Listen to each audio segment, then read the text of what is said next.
Okay, so we're on Simon Tofresh Ayin Zayin Sif Dalet. And if one has leftover oil at the end of Chanukah, says the Shulchan Aruch, one has to make a bonfire and burn it separately, because it's set aside for the mitzvah. Of Chanukah, one cannot use it for anything else.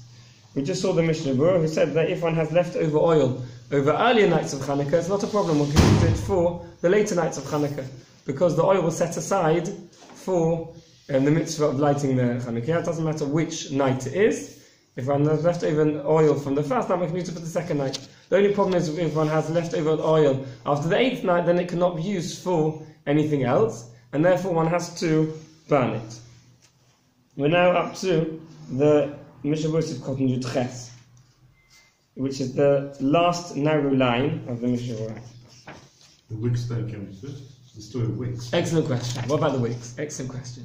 The MISHNA Berura does not mention, the Shulchan Aruch does not mention what to do with the wicks, and we're going to see the MISHNA Berura, and he also is not going to mention the wicks. So we'll talk about everything now.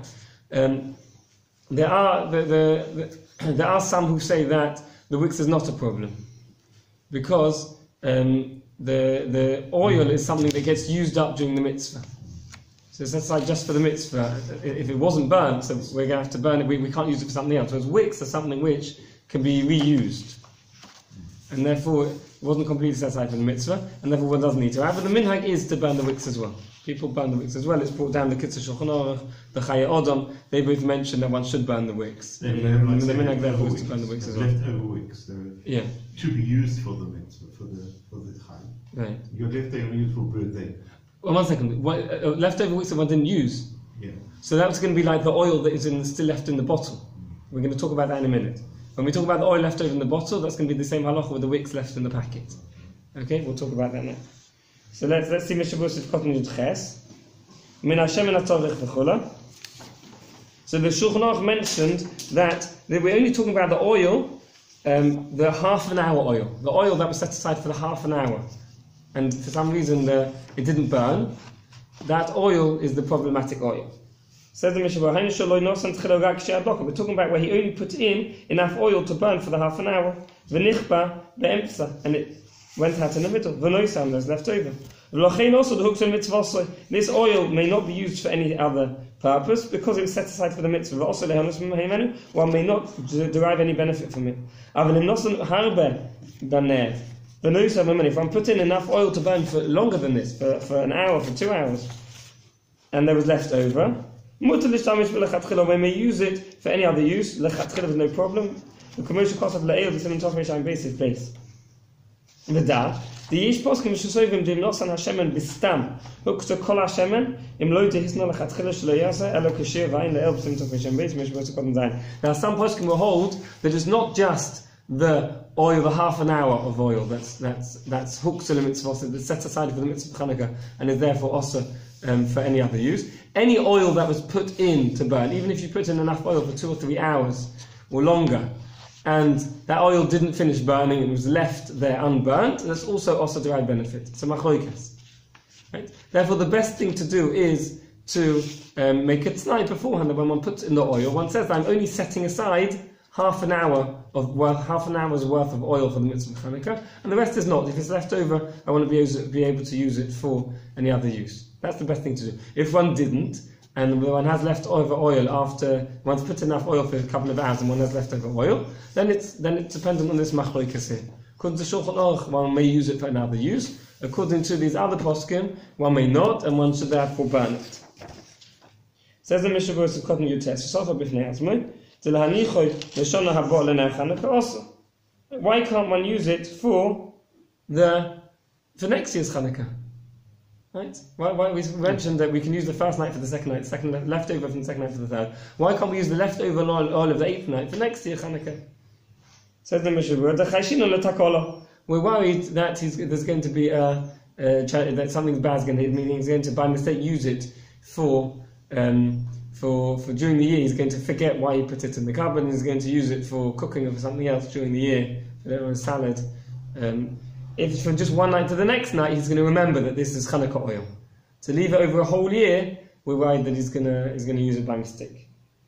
Even if you put it in a vessel which is mo'os, which is repulsive, which means you wouldn't come to eat it. Also the why it is going to come to use it, maybe to light the candles with it, and candles are here for light. That's right. Okay. So as we mentioned, this halacha is, let's just summarize. This halacha is relevant definitely to the leftover oil from the first half an hour if it was to go out. If the candle went out after half an hour, then it depends on machlokes. There's a machlokes. Preferably one should burn it if one can. If one doesn't want to burn it for whatever reason, it's difficult, one can throw it away. We mentioned that the minhag is even the wicks. Also not to use it for any other use. Preferably to burn them. If not, one can wrap them up and throw them away. But the only oil we're talking about here is oil that's been in the menorah. Correct. Oil left over in the bottle, or wicks in the packet. It's definitely not a problem. We're talking about only oil that's been poured into the menorah to be used. Any oil that's in the bottle is definitely not included. We've even seen this machlokes, even oil that's been poured in, but you poured in enough for an hour or two. We saw machlokes according to some according to the Shulchan Aruch. That's also not a problem. According to the oil in the bottle is definitely a problem. The wicks definitely no problem. The wicks in the packet. Right? Even though you poured in, we saw machlokes according to Shulchan Aruch, it's only the first half an hour's worth. So only if it went out during the first half an hour that we have a problem. According to the other poskim, even if it went out after the half an hour. So if you poured it in, but you didn't light the candles on the 8th night because you didn't get home in time, or you were at somebody else's house, right, and you didn't expect to be, that oil was intended to be burned, so it can't be reused. Right. Question the Misa. I'm not sure where we got the minhag from, but I don't even know if it's called a minhag. But we put a certain amount of water in each one and then pour oil on top of it. Right. So it's very hard to burn that oil because unless we separated it out. Right. And it's also difficult to burn the water as well. It's difficult to burn the water. Although with the fires in California, yeah, they said it got so hot that it separated the molecules of the hydrogen and oxygen into gas, and it actually made the fire burn stronger. Oh, that's interesting. Who would have thought? Well, they had a big communal bonfire. Yeah, it's, unfortunately at the expense of houses. No, there were forest fires. We're talking about the forest fire. Forest fires. About the forest fire. I see. There were hundreds of thousands. Yeah, sorry, that's what you're talking about. Yeah, no, forest fires. Yeah, because there's a minhag. There was a minhag that there would be a big communal bonfire to burn the wicks and the oil. I was just wondering if you had this. That's what you were referring. Many people do it at Pesach when they burn comets. Right. The problem is if it's a good idea to leave it that long, because we mentioned that there's a chashin on the takola. Right? If you leave it a long time, you're going to end up using it by mistake. I think the assumption is that that this is all packed away with the woo oven. Right. The package for burning. Right. It's not left in the kitchen. I would think it's preferable to burn it. So I didn't see anyone mention leaving it for the. Really? I think you're right. I think there is a minhag to burn. There is. The wicks, definitely. The wicks, yeah. The oil. I don't know why they're not worried about the takola. You pack it away with the lures, and then there's no. Yeah, it's in the garage. Is there any source for that? Putting water in and putting oil on top? People do that, or? I think the reason why people do it is for practical purposes. So it's not to crack the glass? The wicks aren't so good at drawing up the oil. The further the oil is from the wick, the more difficult it is, and then it goes out without putting up all the oil. So you put water underneath, which raises the oil, and then... and it also protects the glass. Right. If you're down to the bottom of the oil, the glass can break. Very hot. The glass, so it doesn't crack. Yeah. So it's no problem to do that. So if one can't do that, again, just pour out the oil. That's all one can do. Then one pours it out. Right. Not to use it. That's the issue. Yeah. If you wanted to burn it, one could maybe put in one of the kitchen towel disposables, and the oil's lying on top. Just place that would absorb the oil, and then you could wrap the wicks in that and burn that.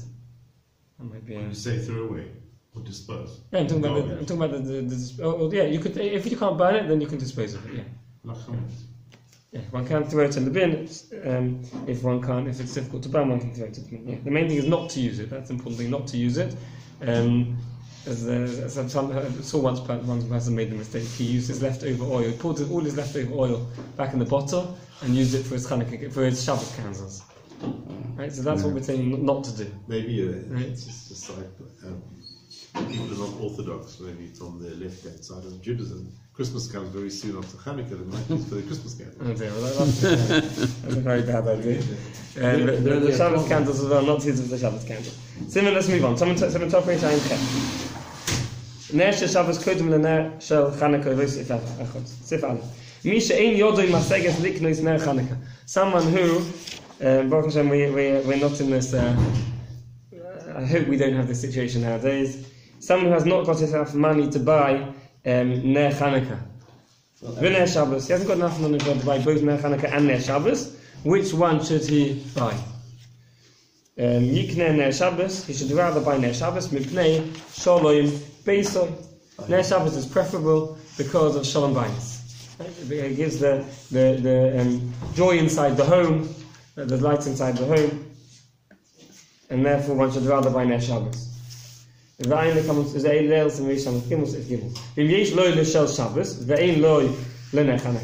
enough money to buy ner Shabbos. He has not got enough money to buy ner Chanukah uleyayin lekiddush hayoyim. He has a choice with his first shekel he bought ner Chanukah, ner Shabbos. With his second shekel he can either buy wine for kiddush or buy oil for the ner Chanukah. Which is preferable? He should rather buy for ner Chanukah because of the idea of persuming niso, publicizing the nes. Therefore, it takes preference over the kiddush. Exactly. The MISHNA Berura mentions that kiddush will make kiddush on one's bread. We're talking about where he has bread. If he hasn't got bread, then the bread will take preference. We're talking about where he has bread to make. He can make kiddush on the bread. And he can buy just one candle, 8 candles. You can buy just one candle. And not just that, the MISHNA Berura mentioned the case of ner Shabbos as well. For ner Shabbos as well, he should buy just one ner Shabbos. After he's bought one ner Shabbos, he should use his second shekel to buy his ner Chanukah. Okay? Mm-hmm. Let's continue. And the MISHNA Berura also mentions that the second and third neiros of Chanukah also take preference over the second ner of Shabbos. Okay? Let's continue with the Shulchan Aruch.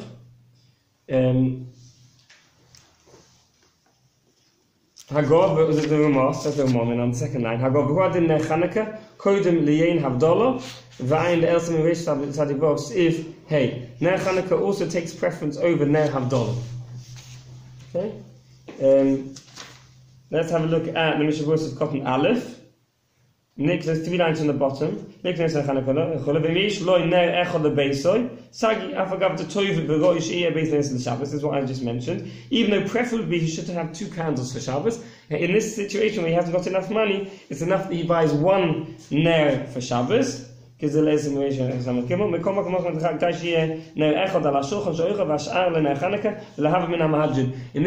he hasn't got enough money, he should only buy 1 for ner Shabbos. He should use the rest to buy ner Chanukah and be one of the Mahadrin people who lights 2 or 3 or 4 candles, each 1 candle for each day of Chanukah. That takes preference over the second ner of Shabbos. Says the MISHNA Berura of Cotton. Let's turn over. Let's look at the MISHNA Berura of Cotton Dalid. The 4th line of the MISHNA Berura.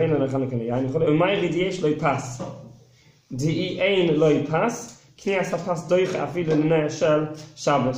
talking about where he hasn't got bread. If he hasn't got bread, then bread takes preference. Bread is at the top of the list, even above the ner shel Shabbos.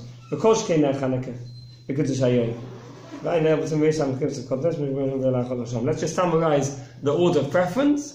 The order of preference is as follows. If someone is never in this situation, number 1 is challah. He should have bread. And he can even make kiddush on this. Number 2 is the first Shabbos candle. Then afterwards he buys the Chanukah candle. Okay? And then the Mahadjin for Shabbos. If he has enough oil after that, he should buy other Chanukah candles. And then kiddush. And what Yan for Kiddush, that's the order. Okay, in terms of Kiddush HaDollah, which takes preference, that's a Hilchos Shabbos. That's not for now. Which takes preference over those. A question: if he has, you can buy a box of candles Yes. for Shabbos, right? You can for Hanukkah too, but for Shabbos you could buy a box of candles that will last you, for half the year. Yeah. Maybe 36 candles. Now he has in mind that those candles are for Shabbos. If he's short on cash, can he use those candles Yes. for Hanukkah? Yes. He can. Yeah, that's good, yeah. That's good. Okay. Thank you.